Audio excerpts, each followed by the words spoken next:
Okay, ये formula है delta T by T is equal to half alpha delta theta, है ना। तो ये फॉर्मूला सीधे अप्लाई कर देते हैं, यही क्योंकि पूछा ही क्या गया है, द परसेंटेज चेंज मतलब इनटू 100 निकाल, राइट, इनटू 100%। सर हाँ सर रिकॉर्डिंग ऑन कर दिया बेटा। That is equal to 1/2 alpha 2 into 10 to power minus 6 into delta theta is 10 degree Celsius into 100%, that is equal to, ये हो गया 10 to power minus 4 10 to power minus 3 10 to power minus 3%। ठीक है, अब देखो द पीरियड ऑफ पेंडुलम पूछा है ना, पीरियड ऑफ पेंडुलम पूछा है तो वो इसी प्लस 10 to power minus 3 आएगा। क्यों? क्योंकि टाइम पीरियड कितना होता है 2 pi root under L by G, length बढ़ेगा तो टाइम पीरियड इंक्रीज होगा, घड़ी पीछे हो जाएगी क्योंकि टाइम पीरियड इंक्रीज होगा। ओके, समझ में आई बात? एक्चुअली देखा जाए ना तो ये actually delta T by T है, this is basically minus delta small T by small T है। मतलब मेजर टाइम अगर स्मॉल टी है ना तो घड़ी पीछे होगी, ठीक है बेटा। तो इसलिए ये जो नंबर आ रहा है ये minus delta T by T है, समझ में आई बात? हाँ, टाइम पीरियड में ही plus delta T by T है। टाइम पीरियड अगर ज्यादा होगा तो मेजरमेंट कम होगा, है ना। ये तो पढ़ा था ना अपन ने कि भूल गए? पढ़ा भी था सर, भूल भी गए, है ना।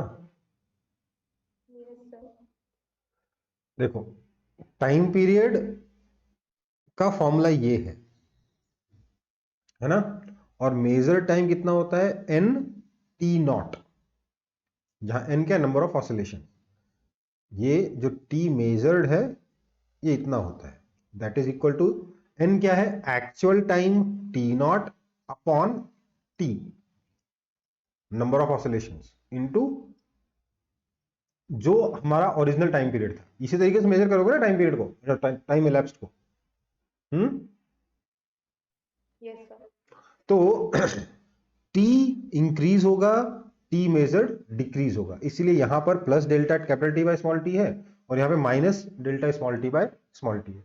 सो प्लस कैपिटल टी में टाइम पीरियड में प्लस है और टाइम मेजर्ड में माइनस है। समझ में आई बात? Next question, the volume of a solid decreases by 0.6 degree when it is cooled through 50 degree Celsius. Its coefficient of linear expansion is,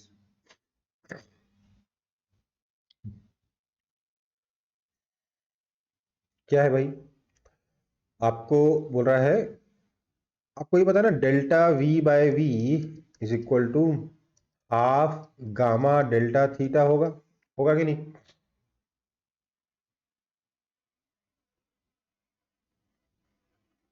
होगा ना।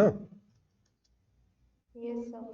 अभी बोला डेल्टा वी जो है वो वॉल्यूम डिक्रीजेस बाय माइनस 0.6% है, मतलब डेल्टा वी कितना है माइनस 0.6%, है ना, is equal to half gamma, gamma नहीं बोला लीनियर एक्सपेंशन पूछा इसलिए half 3 alpha delta theta is 50 degree. This means that alpha is equal to -1.2 upon 300 into 50। Minus कहां से आ गया? अच्छा, क्योंकि टेम्परेचर -50 है ना, तो माइनस माइनस कैंसिल हो जाएगा, प्लस हो जाएगा। This is equal to, calculation कर सकते हैं इसकी कि नहीं कर सकते? तो 8 आ जाएगा फर्स्ट नंबर। अरे यार ये हाफ नहीं आएगा ना यहाँ पे, क्या कर रहा हूँ, सिर्फ गामा डेल्टा थीटा होगा ना, डेल्टा वी आई, यही था ना फॉर्मूला, हाफ कहाँ से आ गया? तो ये 0.6 रहेगा। So this is equal to 0.6 upon, नीचे क्या लिख सकते हैं, ये हो जाएगा 15 या 1.5 into 10 to power 4, so that is equal to 4 into 10 to power -5। ठीक है, पर केल्विन होना चाहिए, ठीक है बेटा? Yes, sir. Next, a 67-meter stick is held vertically with one end on a rough horizontal floor. It is gently allowed to fall on the floor. Okay. Assuming that the end at the floor does not slip, find the angular speed of the rod when it hits the floor. Okay. बेटा simple सा question है energy conservation का। कह रहा है कि एक rod है जो ऐसे रखा हुआ है और ये इस तरीके से गिर जाता है। आपको अज्यूम करना है कि ये वाला जो एंड है स्लिप नहीं करेगा। प्रैक्टिकली ये एंड हमेशा स्लिप करेगा, थियोरेटिकली भी हमेशा स्लिप करेगा अगर आप पूरी पूरी कैलकुलेशन करोगे तो। पर वो क्वेश्चन थोड़ा डिफरेंट है, थोड़ा और मेहनत वाला है। पर क्वेश्चन में हमें बोल दिया गया कि ये एंड स्लिप नहीं कर रहा मान। तो हमें बताना है कि जब ये रॉड हॉरिजॉन्टल हो जाएगा उस वक्त इसकी एंगुलर वेलोसिटी ओमेगा कितनी होगी। ठीक है, क्या करेंगे energy conservation, loss in potential energy is equal to gain in kinetic energy. लिख सकता हूं कि नहीं लिख सकता?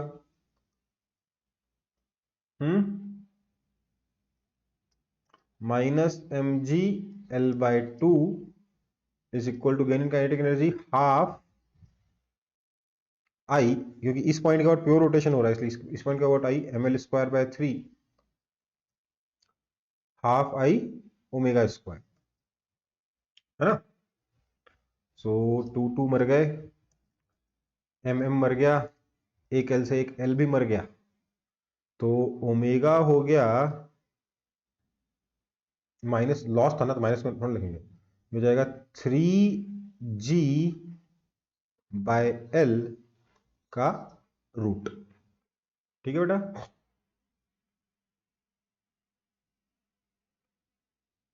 ठीक है, Yes, sir. आगे बढ़े। अच्छा, एल दे रखा मीटर स्टिक है ना, तो एल कितना है 1 मीटर। आगे बढ़ते हैं फिर।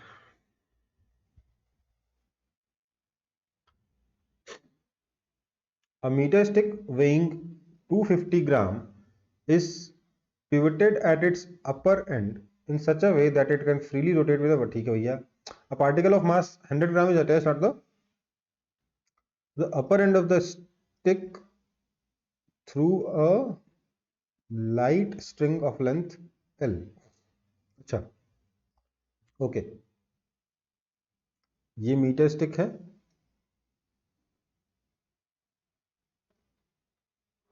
जिसको ऊपर से हमने पिवट कर रखा है और हमने एक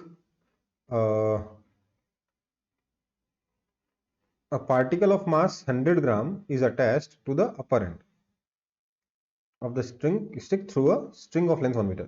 इसी लेंथ का हम लोगों ने एक स्ट्रिंग लिया है और यहां पे हम लोगों ने एक पार्टिकल को अटैच कर दिया है। इसका मास दे रखा है 100 ग्राम, इसका मास दे रखा है 240 ग्राम। Okay, initially the rod is kept vertical and the string horizontal. When the system is released from rest, the particle collides with the lower end of the stick and sticks there. Find the maximum angle through which the stick will rise. ये नीचे आता है, टक टक टक टक टक टक टक टक जाकर इसे चिपक जाता है। तो जब चिपक गया तो उसके बाद ये स्टिक कितने एंगल तक राइज करेगा ये हमें बताना है। समझ में आई बात, हाँ या ना? बोलो। Yes, sir.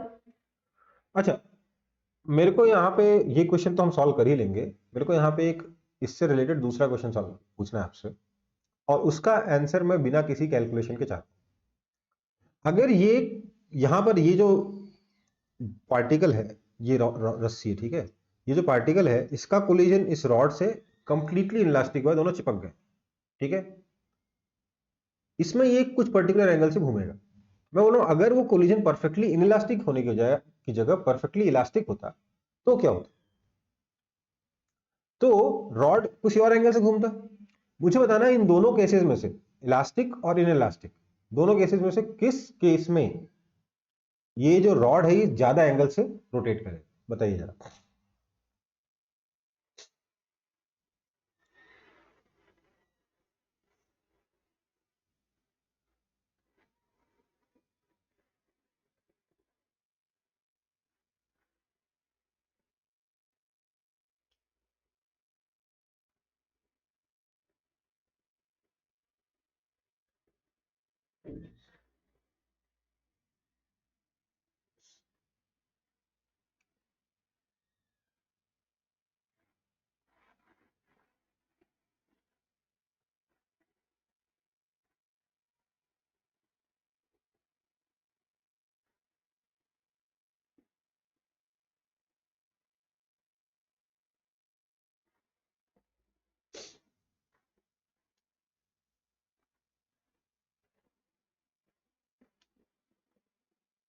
नहीं हुआ? नहीं समझ में आ रहा है? देखो भैया, सब इसका मैं एक सीधा सा आंसर बता सकता हूं। जब इनइलास्टिक कोलिजन हुआ तो इसके मोमेंटम में टकराने के जस्ट पहले और जस्ट बाद में चेंज, कुछ मोमेंटम में चेंज हुआ होगा, कुछ इंपल्स इसने अप्लाई किया होगा इसने इस रॉड पे, है ना? और जब इनइलास्टिक हो उसमें भी कुछ, इनइलास्टिक में एक पर्टिकुलर मोमेंटम एक्सचेंज हुआ होगा और इलास्टिक में दूसरा पर्टिकुलर मोमेंटम एक्सचेंज हुआ होगा। आपको क्या लगता है किस केस में इंपैक्ट या इंपल्स ज्यादा होगा, इलास्टिक या इनइलास्टिक? सिंपल क्वेश्चन हो गया, काफी सिंपल क्वेश्चन हो गया ना ये।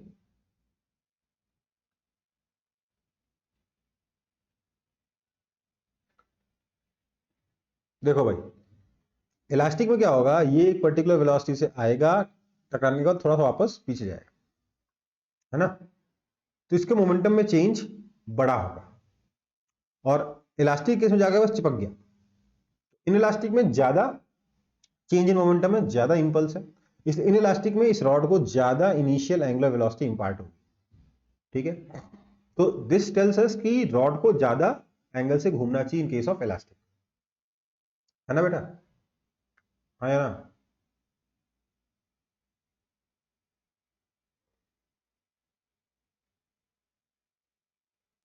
सर फिर से बोलिए। एक केस है इलास्टिक, एक केस है इन इलास्टिक।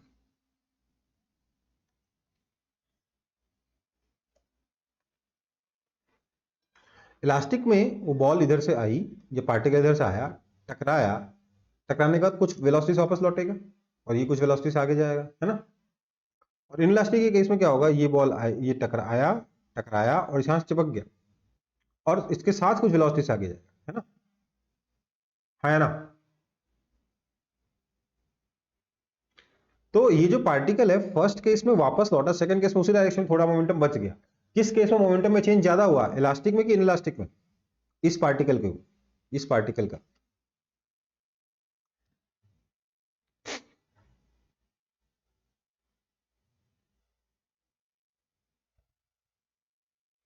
अरे भाई, ये 10 से आया, 5 से आगे गया, 10 से आया, 5 से पीछे आ गया। किस केस में, फर्स्ट केस में मोमेंटम में चेंज ज्यादा हुआ है, सेकंड केस में मोमेंटम में चेंज ज्यादा हुआ?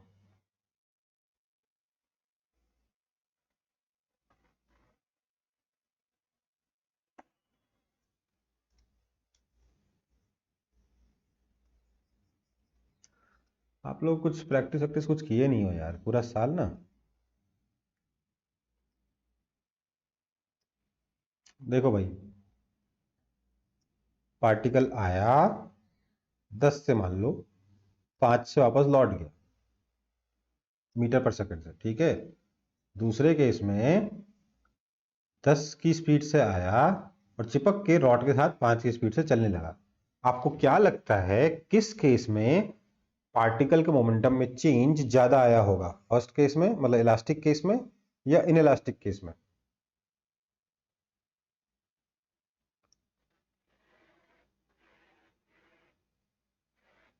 भैया फर्स्ट केस में होगा ना यार, कितना सिंपल सा क्वेश्चन का आंसर नहीं दे रहे हो आप लोग। भाई पहले केस में मोमेंटम, पहले तो इधर वाला जीरो करो फिर उल्टा नेगेटिव डालो, पॉजिटिव से नेगेटिव हो गया, सेकंड केस में पॉजिटिव से कुछ पॉजिटिव बचा ना। तो इलास्टिक केस में क्या होगा, मोमेंटम में चेंज ज्यादा होगा। ठीक है, हमेशा ही ऐसा होता है, इलास्टिक केस में इंपल्स ज्यादा होता है, ध्यान रखिए। आपका ई क्या है, बताइए तो ई क्या है, ई की डेफिनेशन क्या है? ई मतलब यूलर्स नंबर नहीं, ई मतलब कोएफिशिएंट ऑफ रेस्टिट्यूशन, इसका इसकी डेफिनेशन क्या है? कुछ याद नहीं है?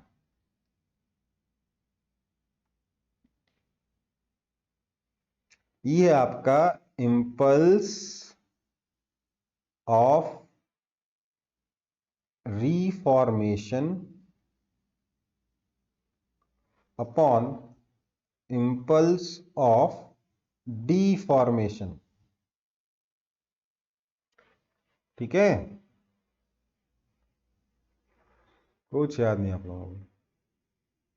एक काम करते हैं, कोलिजन को बाद में डिस्कस करते हैं, फालतू में हम टाइम पास करा, कुछ भी याद ही नहीं कोलिजन के बारे में, तो क्या पूरा अभी डाउट क्लियरिंग में थोड़ा ना पूरा का पूरा पढ़ेंगे। कुछ तो मेरे को ये समझ में आ गया कि आपको कुछ भी याद नहीं है, कोई डेफिनेशन तक याद नहीं है, मतलब आप पढ़े क्या हो साल में पता नहीं।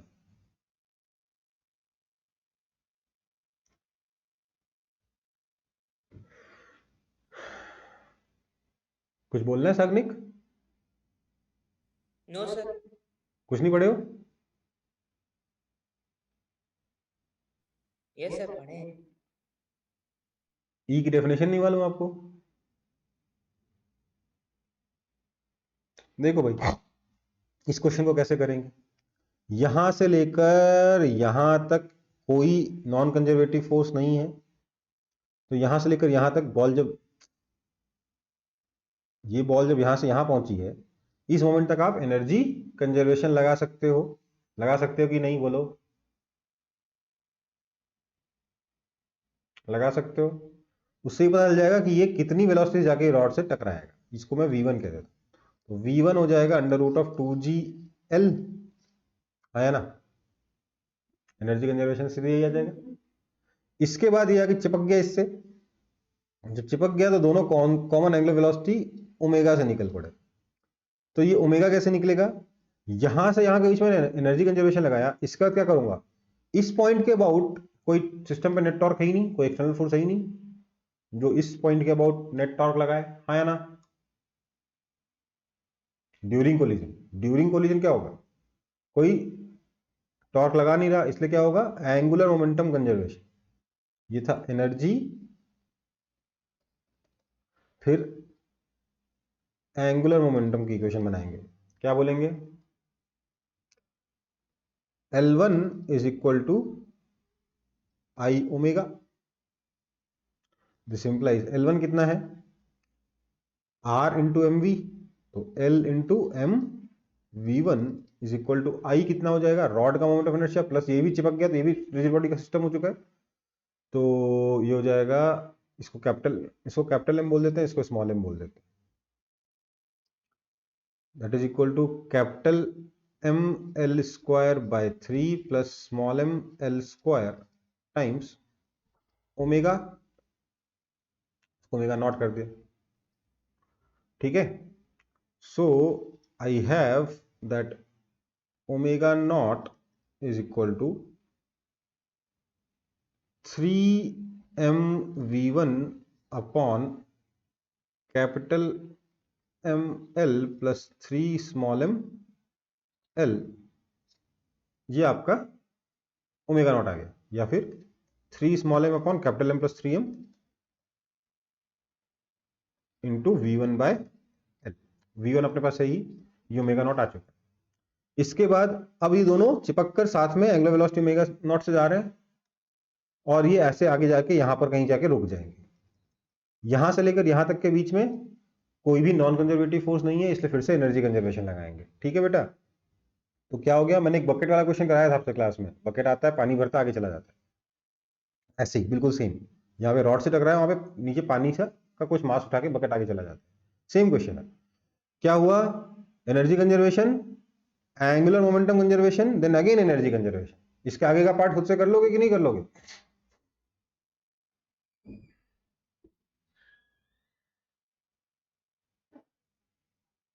क्या करोगे भैया,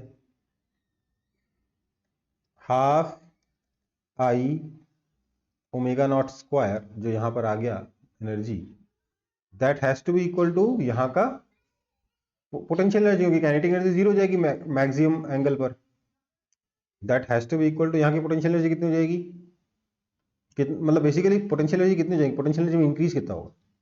इसका सेंटर मास L/2 हाइट में था, ये थीटा एंगल चला गया आगे, तो कितना ऊपर उठा,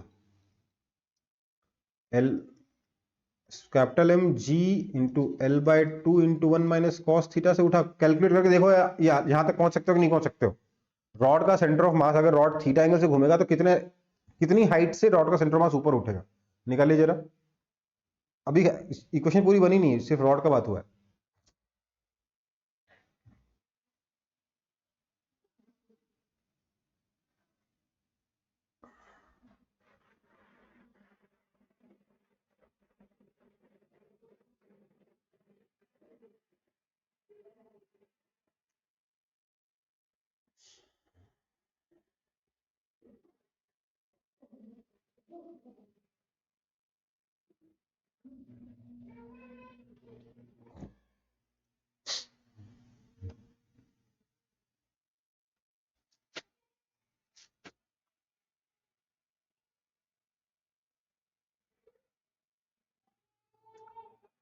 सब इतने शांत हो गए हो ना कि कुछ नहीं याद है ऐसा आप लोगों को।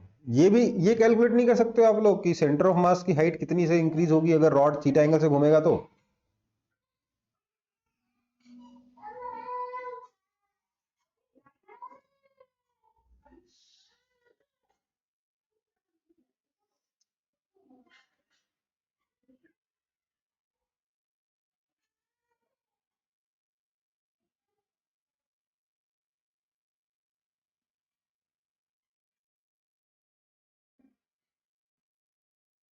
ये हाइट एच नहीं निकाल सकते आप। हम्म।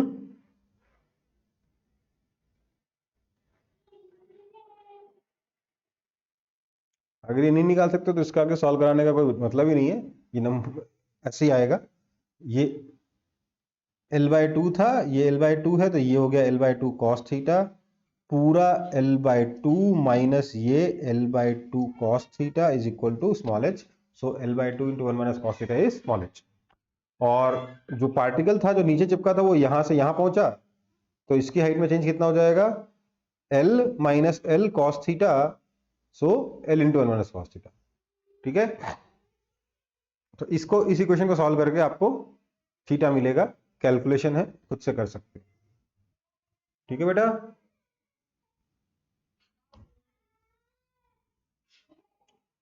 Steam at 100 degrees Celsius is passed into 2 kg of water contained in a calorimeter of water equivalent इतना kilogram at 15 degree till the temperature of calorimeter and its content rise to 90 degrees Celsius. The mass of steam condensed in kg is।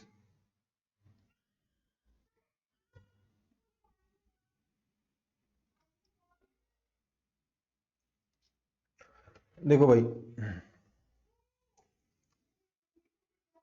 Basically जो आपका water plus calorimeter इसका जो temperature है ये आपका 15 degree Celsius से 90 degree Celsius तक गया। ठीक है, तो इसने जो हीट एब्जॉर्ब किया that is Q1 is equal to M plus W S delta T। Mass MS delta T water का और WS डेल्टा T आपके कैलोरीमीटर का। तो this is equal to 2.02 into specific heat को मैं कैलोरी में ले रहा हूं तो 1 into delta T 75 that is equal to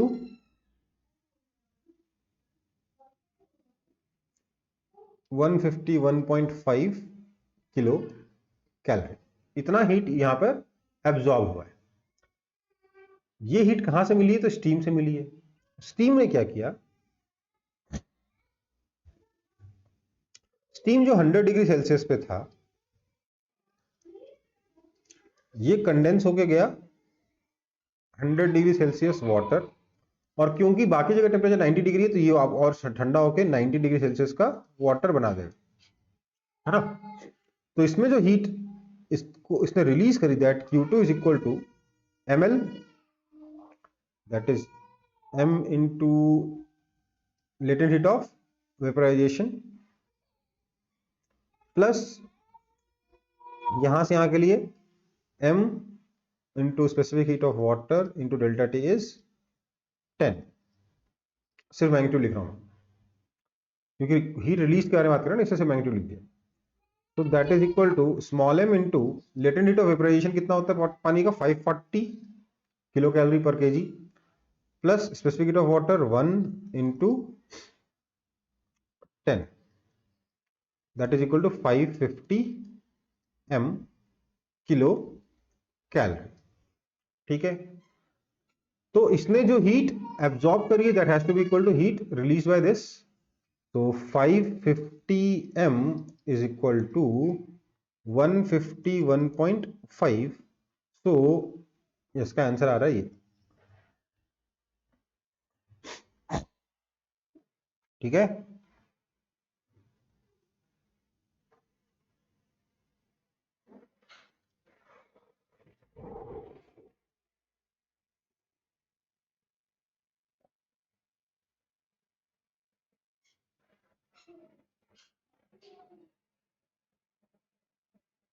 next question.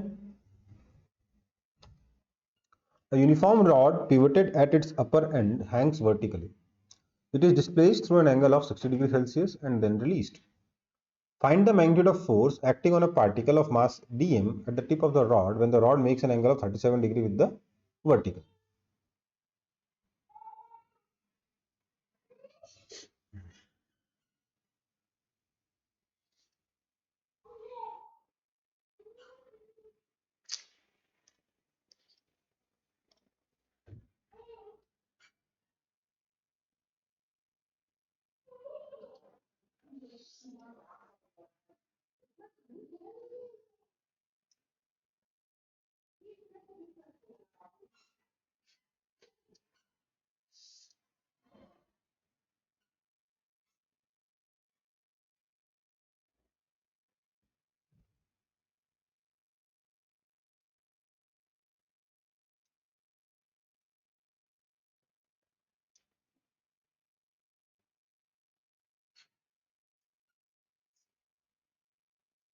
चलो, ये इनिशियली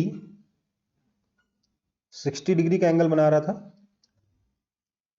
और यहां से रिलीज किया तो ये 37 डिग्री का एंगल बना रहा है। इस पॉइंट पर हमें क्या बताना, यहां पर जो डीएम मास का पार्टिकल है इसके ऊपर लगने वाला फोर्स बताना इस पॉइंट पर। समझ में आई बात? आया ना? कैसे निकालेंगे बताता हूं। इस पॉइंट पर टॉर्क का यूज करके हम लोग अल्फा निकाल सकते हैं।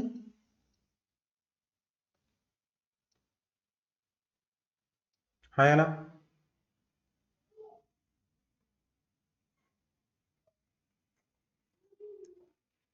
सिक्सटी डिग्री को मैंने थीटा 1 कह दिया, 37 डिग्री को थीटा 2 कह दिया, तो टॉर्क का यूज करके आप अल्फा नहीं निकाल सकते?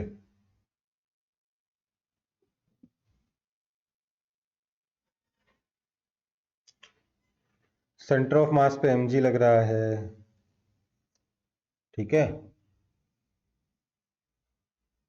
तो टॉर्क कितना हो जाएगा, टाउ हो जाएगा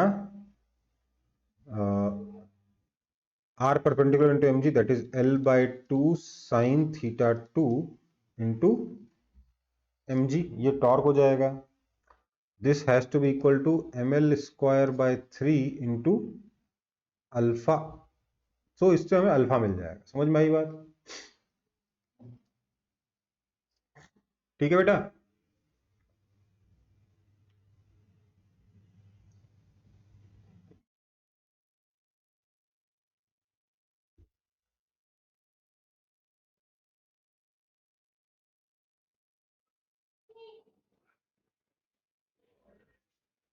चलो, अल्फा निकल गया, टॉर्क निकाल के अब क्या करेंगे, यहां से यहां एनर्जी का यूज करके हम ओमेगा निकाल सकते हैं।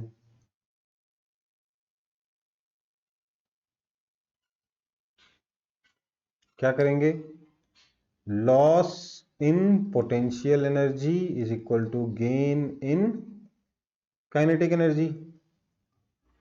दिस मीन्स यहां पर मैं अगर इस जगह पे पोटेंशियल एनर्जी को 0 मान लूं तो यहां पे पोटेंशियल एनर्जी कितनी है, -mg/L/2 cos θ1, और यहां कितनी है, -mg/L/2 cos θ2। So loss in potential energy हो जाएगा initial potential energy minus final potential energy, that is basically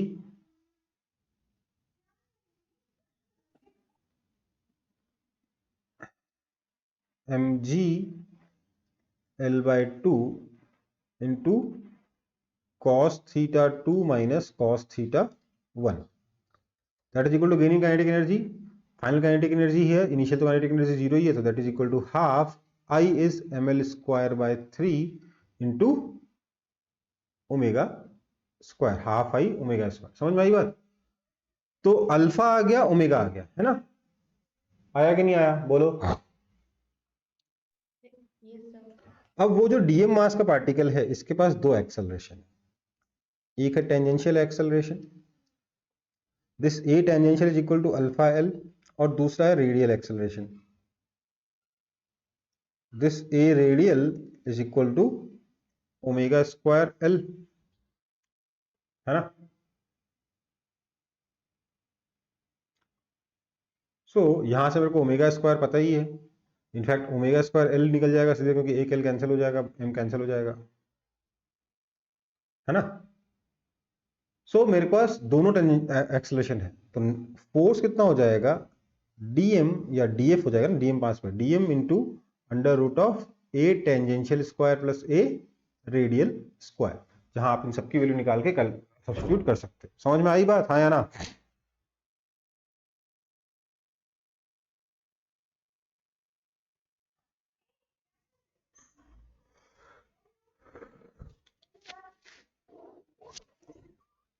next question, a thin spherical shell of radius r lying on a rough horizontal surface is hit sharply and horizontally by a cube. ठीक है, where should it be hit so that the shell does not slip on the surface? देखो भाई, ये आपका एक shell है जिसको आपने हॉरिजॉन्टली हिट किया लेट से यहां पर, और आपने देखा कि कोई स्लिपिंग नहीं हुई। समझ में आई बात? यहां पे कोई स्लिपिंग नहीं हुई, ठीक है? कोई स्लिपिंग नहीं हुई, और क्योंकि देखो जो फ्रिक्शन होगा वो हमेशा फाइनाइट होने वाला है, क्योंकि नॉर्मल फोर्स फाइनाइट है यहाँ पे। समझ में आई बात? नॉर्मल फोर्स इंपल्सिव है क्या? जो सरफेस और बॉल के बीच में लग रहा है, क्या वो नॉर्मल फोर्स इंपल्सिव है? बताइए पहले मेरे को।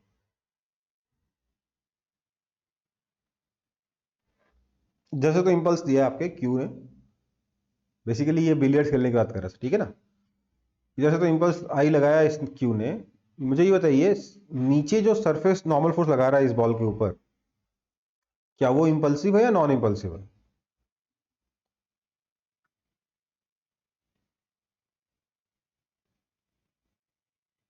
कोई नहीं बोल रहा है।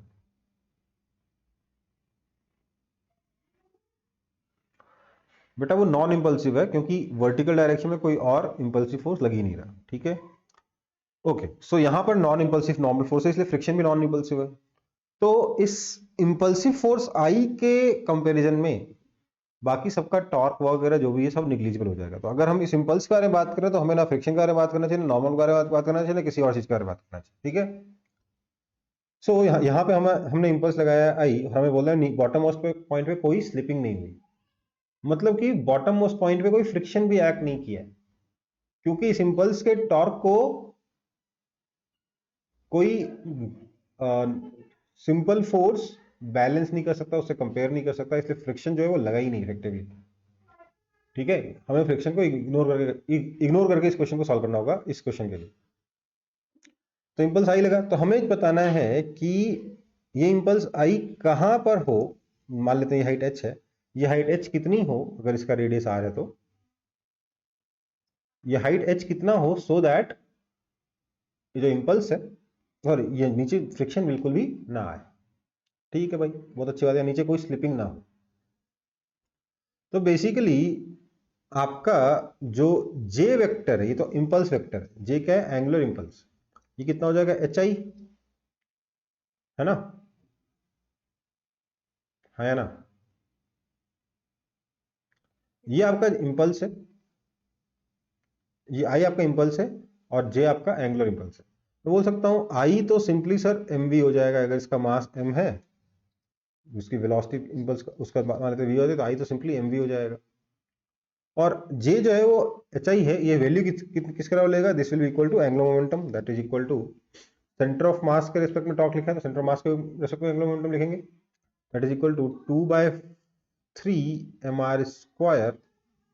ये तो क्या हो गया आपका 2/3 mr², मोमेंट ऑफ इनर्शिया हो गया, इनटू ओमेगा, क्योंकि सिर्फ सेंटर ऑफ मास का टॉर्क लेगा तो सिर्फ सेंटर ऑफ मास का ही इंपल्स, तो सेंटर मास के अबाउट ही आप एंगुलर मोमेंटम लिखोगे।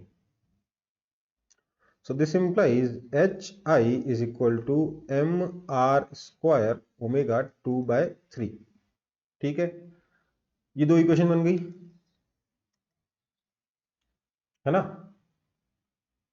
अब मेन बात क्या है, आपका I कितना है mv, तो इसको मैं यहां सब्स्टिट्यूट कर देता हूं, h times mv is equal to 2/3 mr² omega.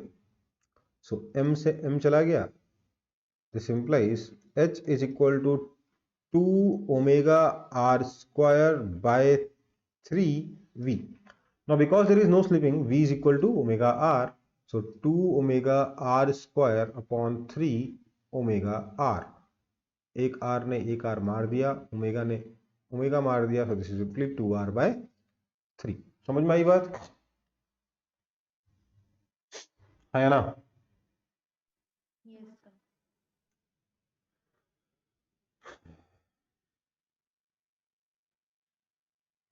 Next question, a semicircular wire has length L and mass m। ठीक है, a particle of mass small m is placed at the center of the circle, find the gravitational attraction of particle due to the wire। Semi circle में एक semi circle wire है जिसका radius दे रखा है, length दे रखा है, length L है, मास m है। ठीक है, और सेंटर में मास स्मॉल m रखा है। ये जो सेमी सर्कुलर वायर है, इस मास स्मॉल m पे कितना ग्रेविटेशनल फोर्स लगा रहा होगा, इन्हें निकालना है। तो उसके लिए सबसे पहले तो हम मान लेते हैं इसका रेडियस लेट से r है, तो 2r नहीं, pi r is equal to l, this implies r is equal to l by. सबसे पहले तो ये निकल गया। इसके बाद मैं ये निकालना चाहता हूं कि इस स्मॉल m मास पर इसने पूरे सेमी सर्कुलर रिंग ने कितना ग्रेविटेशनल फोर्स अप्लाई किया। हालांकि मैंने ये करवाया है आप लोगों को, बट याद है कि भूल गए।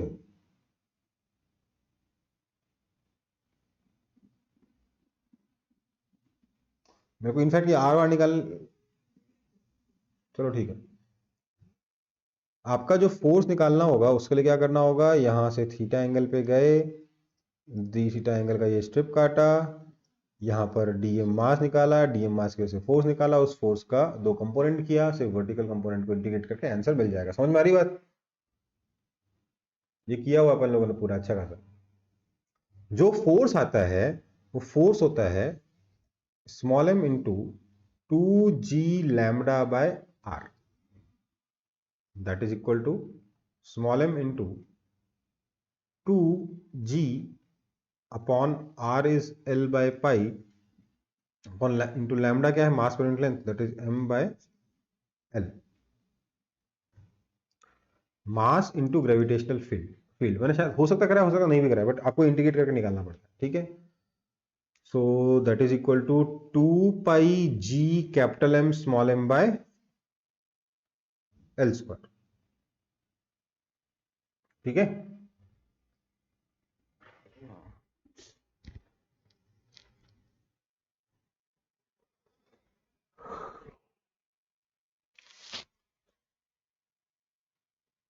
कोई दिक्कत।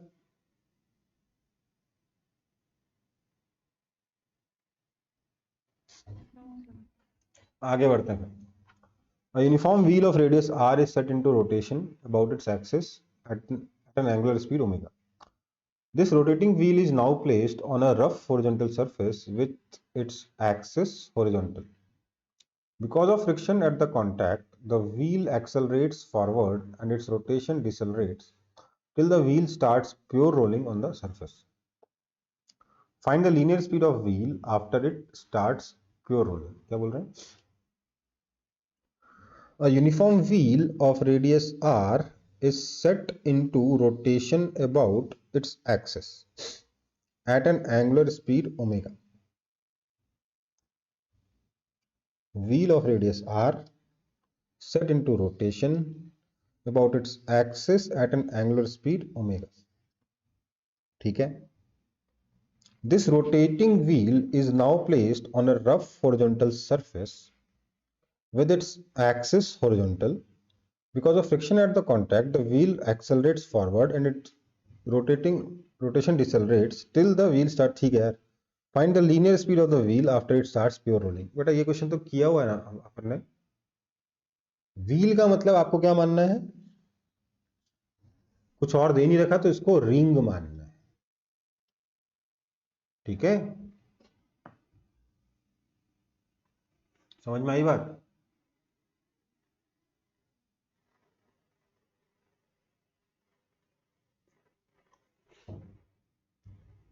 ये क्वेश्चन किया हुआ है बेटा, किसी चीज को रोटेट करके छोड़ दिया है।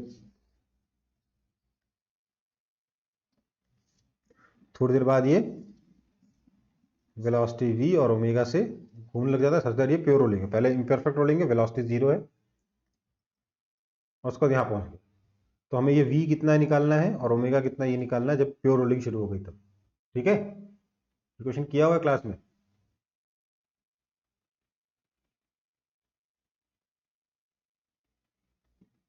याद भी नहीं आप लोगों को।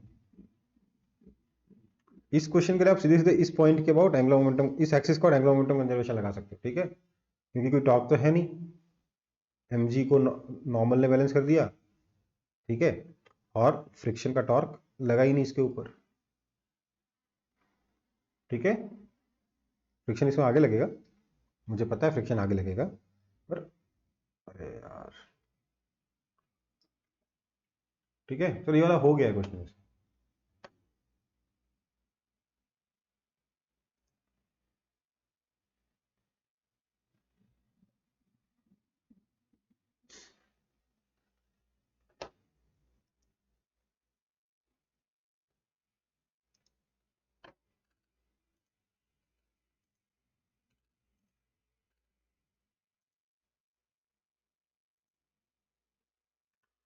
चलो,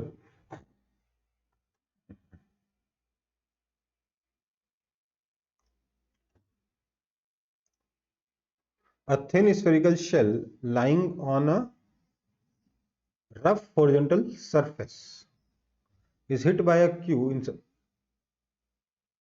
in such a way that the line of action passes to the center of the shell.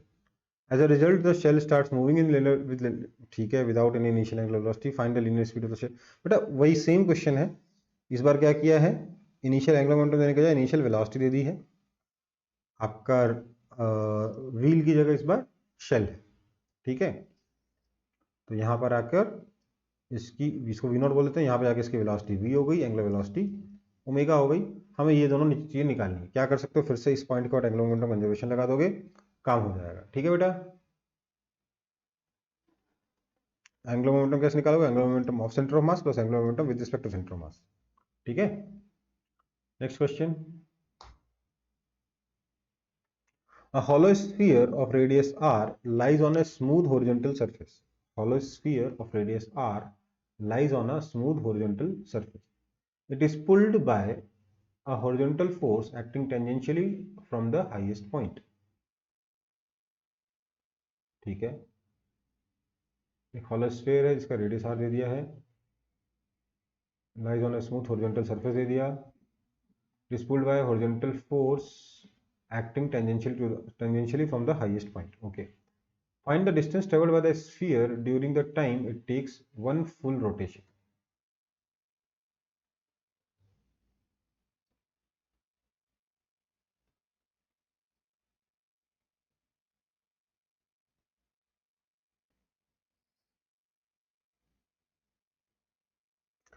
ये आपके पास एक हॉलो स्फीयर है जिसका रेडियस दे रखा है r, ये स्मूथ हॉरिजॉन्टल सरफेस पे रखा हुआ है, pulled bye horizontal force acting tangentially from the highest point. Find the distance travelled by the sphere during the time it makes one full rotation. ठीक है भाई, स्मूथ है इतना ध्यान रखना। ठीक है, तो इस फोर्स के अलावा और कोई टॉर्क नहीं लगाएगा। ठीक है, इसका एक्सेलरेशन भी फिक्स्ड है क्योंकि और कोई फोर्स लग ही नहीं रहा, मतलब हॉरिजॉन्टल डायरेक्शन में। एक्सेलरेशन सीधे है फोर्स बाय मास और tau is equal to I alpha से आ जाएगा F into R tau is equal to I मतलब एम 2 बाय शेल है ना, हाँ 2/3 m r square into alpha. ठीक है, so alpha is equal to 3f/2 mr। अब बोल रहा है कि जितनी देर में ये एक रोटेशन करेगा उतनी देर में कितना डिस्टेंस ट्रेवल करेगा। तो एक रोटेशन मतलब 2 pi angle is equal to half alpha T square, and displacement S जो हमें निकालना है that is equal to half A T square. ठीक है, कुछ नहीं करना है, ये इक्वेशन 1, ये इक्वेशन 2, ये ए है, ये रिजल्ट बी है जिसका हम 1 और 2 में यूज करेंगे। हम 2 डिवाइडेड बाय 1 कर देते हैं तो क्या आएगा, displacement upon 2 pi is equal to A by alpha. That means displacement is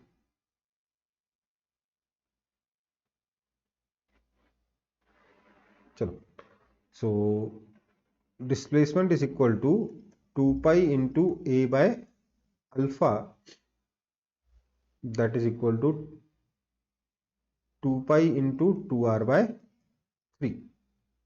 ठीक है, so 4 pi r/3 is the answer. समझ में आया कि नहीं आया ये? बोलो।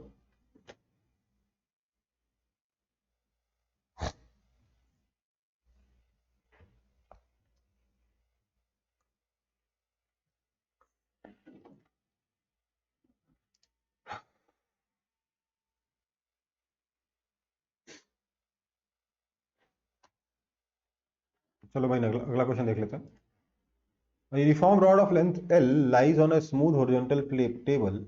A particle moving on the table strikes the rod perpendicularly at the end and stops. Find the distance traveled by the center of the rod by the time it turns through a right angle, so that if the mass of the rod is 4 times that of the particle, the collision is elastic.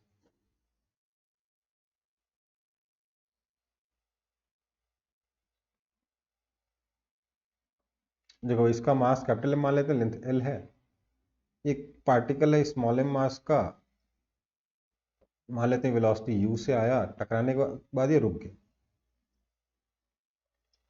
तो इसके बाद क्या होगा, इसके पास कुछ velocity आ जाएगी और कुछ एंगुलर वेलोसिटी आ जाएगी ओमेगा। ठीक है, हम ये दोनों चीजें निकाल सकते हैं by momentum conservation and angular momentum conservation का यूज करके we can find v and omega. ये मैंने क्लास में करवाया हुआ है, करवाया हुआ कि नहीं करवाया, याद है कि एनिमेशन के साथ करवाया था, याद है? भूल गए? Yes, sir. v भी निकल गया, ओमेगा भी निकल गया। अब क्या बोल रहा है, show find the distance travel by the centre of rod by the time it turns through a right angle. Right angle का मतलब टाइम कितना हो गया, टाइम हो गया पाई/2 ओमेगा, तो डिस्प्लेसमेंट कितना हो जाएगा V T, that is equal to v पाई/2 ओमेगा। समझ में आई बात?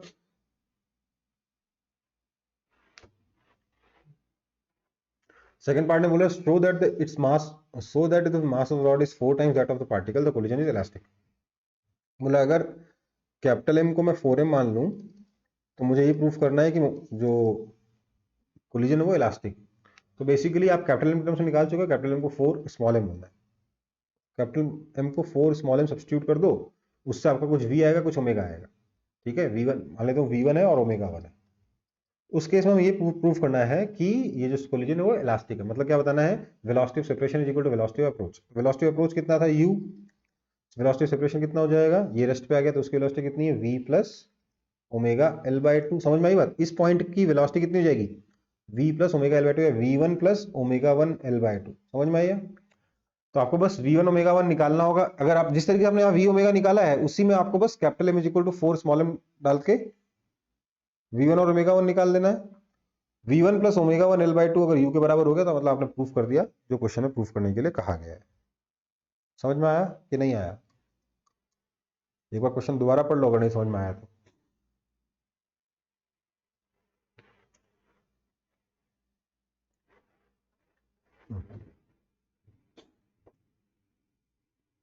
आगे बढ़ते हैं। Suppose the particle of the previous problem has a mass small, previous problem नहीं दिया बेटा आपने, कैसे करूँगा? जिसने भी डाउट पूछा है उसने प्रीवियस क्वेश्चन भेजा नहीं है। A steel scale is to be prepared such that the millimeter intervals are on to be accurate within itna millimeter. Okay, the maximum temperature variation from the temperature of calibration during the reading of the millimeter mark is,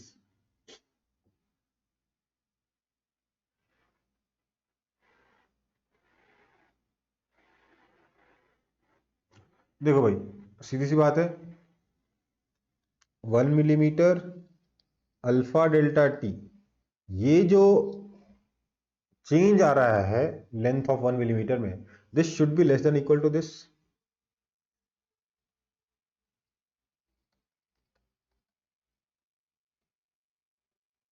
समझ में आई बात? This implies 1 into alpha कितना है, 12 into 10 to power minus 5 delta T is less than equal to 6 into 10 to power minus 5 millimetre. So this means that delta T must be less than equal to 0.5 degree Celsius आ रहे, तो 5 बोल रहा question में, ठीक है, मतलब option में नहीं है, 0.5 आएगा, ठीक है।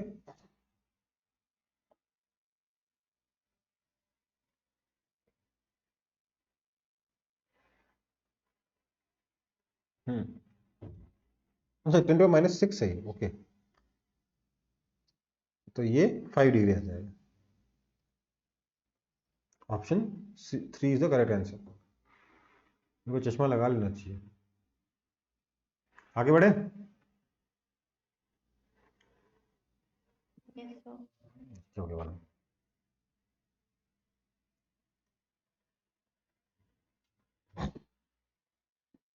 a pendulum clock has an iron pendulum 1 meter long. If temperature rises by 10 degree Celsius, the clock क्या करेगा? Clock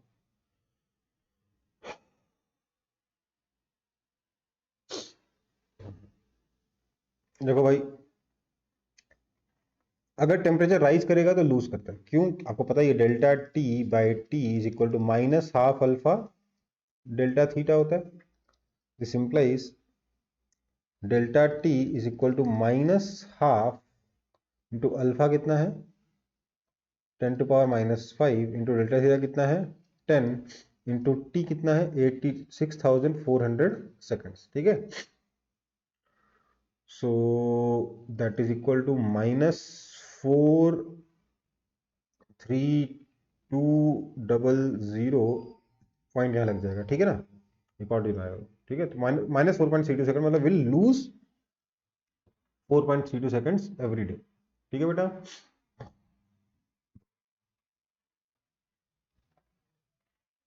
The coefficient of linear expansion of steel and brass are इतना डिग्री सेल्सियस एंड इतना पर degree Celsius, इतना पर degree Celsius respectively. If the difference in length, बेटा ये question class में करवाया हुआ है, नंबर्स चेंज करके, एकदम सेम टू सेम क्वेश्चन मेरे क्लासरूम एग्जांपल्स में है, नंबर्स चेंज करके, ठीक है। सो प्लीज उसको रेफर करेंगे।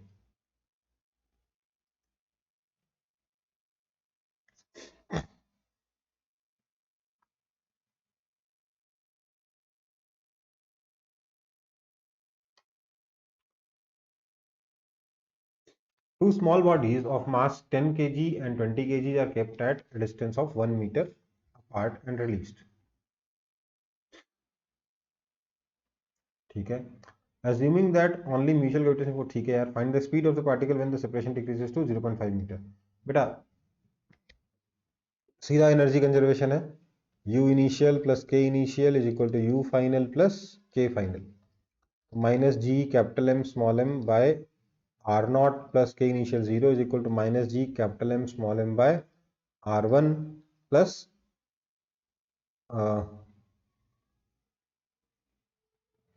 Half small m V1 square plus half capital M V2 square, ठीक है। या यूं कहना चाहिए, ऐसे लिखने से कोई फायदा नहीं है, क्योंकि V1 V2 सब अलग है, कैपिटल M स्मॉल सब अलग है, यहाँ पे ये लिखना चाहिए plus P square by 2m1 plus P square by 2m2, क्यों? क्योंकि दोनों म्यूचुअल अट्रैक्शन से आ रहे हैं, दोनों का मोमेंटम का सम जीरो होगा, एक का प्लस पी होगा दूसरे का माइनस पी होगा। तो m1 m2 क्या कर दिया मैंने, 2 small m plus 2 capital M, समझ में आई बात, इससे मोमेंटम आ जाएगा। Therefore v1 is equal to p by small m और v2 is equal to p by capital M। इससे आपको दोनों की स्पीड मिल जाएगी। समझ में आया कुछ सॉल्यूशन का, नहीं समझ में आया, बहुत फास्ट किया मैंने, नहीं समझ में आया तो बोल दो।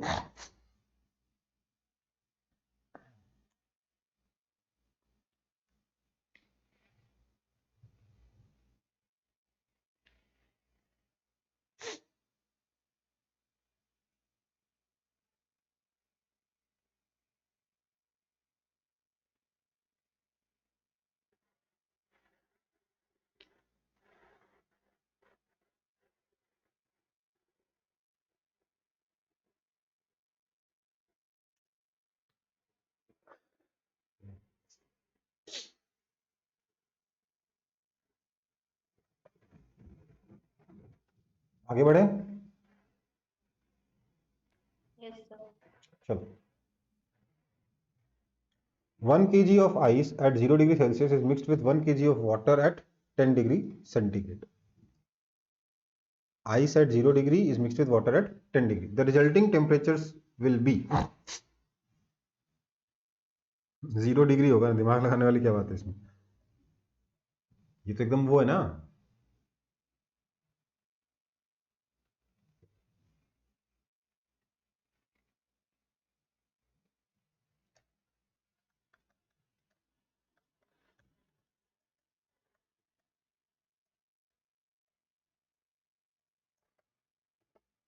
ऐसे तो होगा नहीं कि सीधे हीट गेन और हीट लॉस लगा दिया। क्या करोगे, पहले इसको आप, ये दोनों का टेम्परेचर डिफरेंस है ना, तो पहले आप सबको, क्यों सॉरी दोनों का स्टेट डिफरेंट है, पहले सबको सेम टेम्परेचर पे लो। सेम टेम्परेचर पे कहाँ आएगा, 0 डिग्री पे आएगा, तो इसको 0 डिग्री पे लेके जाइए। 1 kg water at 0 degree Celsius, इसमें क्या हुआ, हीट कुछ रिलीज होगी, Q1 is equal to -10 kilo calorie. आया कि नहीं आया, minus M H delta theta लगा, एम एच डेल्टा थीटा लगा के, मतलब ये हीट इसने रिलीज करी है। ये हीट आप जेब में लेके जाओगे नहीं, पर आपका बचा क्या है, 1 kg आइस बचा हुआ है और 1 kg वाटर बचा हुआ है, दोनों का टेम्परेचर 0 डिग्री सेल्सियस है। तो ये 10 किलो कैलोरी जब आप वापस दोगे सिस्टम को, तो किसको मिलेगा, आइस को मिलेगा। आइस को दो 10 किलो कैलोरी से, इससे क्या होगा, कुछ अमाउंट मेल्ट हो जाएगा। ये जो मास m है ये 1 kg से छोटा होगा, ऑब्वियसली 1/8 kg होगा, है ना। तो क्या हो जाएगा, यहाँ पे 7/8 kg तो अभी भी आइस रखा हुआ है, 1/8 kg वाटर, और ये तो था ही था, लेकिन सबका टेम्परेचर कितना रहेगा, 0 डिग्री सेल्सियस रहेगा। ठीक है, चलो, जो डाउट्स पहले भेजे थे तो खत्म हो गए। अभी अगर किसी ने भेजे हैं तो देख लेता हूँ, किसी ने नहीं भेजे ना, ठीक है बेटा। फिर किसी को डाउट हो तो अभी भी 1 मिनट में वेट कर सकता हूँ, फटाफट बताओ।